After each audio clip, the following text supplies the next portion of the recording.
Atlanta has made many moves so far to start free agency. Some moves include trading for Kristaps Porzingis and also signing both Nickeil Alexander-Walker and Luke Kennard.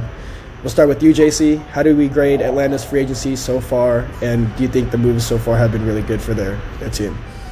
I might have to give them an A. I think I might have to give them an A with this one because they went and got some defense for Trae Young because Trae Young is a small guy.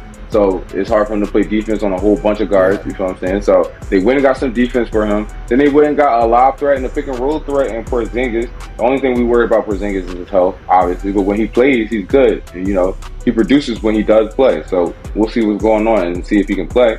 So with that, Nickeil Alexander-Walker and the team that they already have, just adding those couple pieces right there, it kind of reminds me of OKC getting Alex Caruso and Isaiah Hartenstein. It's like those type of pieces where it's like, oh, they're not like big stars, but at the same time, they're pieces that your team specifically needs. And I feel like I gotta give them an A for that because this is Trae Young's last year on his contract, and I think they're trying to go all in on last year. You gotta go all in on Trae Young last year. We don't know if he's gonna come back. So I gotta give them an A for this one. They really did their thing with this one. I feel like the moves made sense. And the pieces are going to be cohesive on the court. It all makes sense building around Trae Young. I feel like this is probably the best team Trae Young has had around him in a long time. And if he goes somewhere else, I don't think they'll be able to build another team like that around him. To be honest, you got to go somewhere either where he's going to pair with a star or he just fit perfectly in that system. Yeah. Maybe like Orlando or something like that. So I feel like this is his best shot. This got to be his best shot for anywhere else. So I got to give him an A for the moves. Yeah, I gotta go with the same. I think it's an A. Moving the trades they made for Kristaps. I mean, obviously it comes down to health at the end of the day. Porzingis is gonna do his thing if he's healthy. But even the center depth that they have with Okongwu and just him now, it's a good 48 minutes of center play, as well as just Zachary Risache as he continues to develop.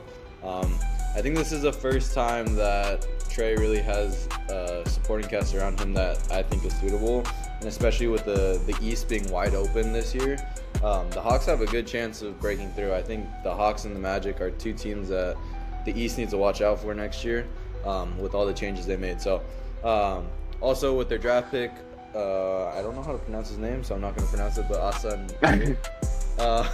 He's a pretty good I was pick. about to say, I'm not either. He's a good pickup. I've seen him play a few games in college. But I think just the moves they made and then also the players that departed, they didn't lose too much, and all they did is really gain. So I think what JC said in terms of Nickeil adding the defensive presence as well and making up for Trae's lack of defense, I think they're in a really good spot going into next year. Him and Dyson Daniels, oh my god.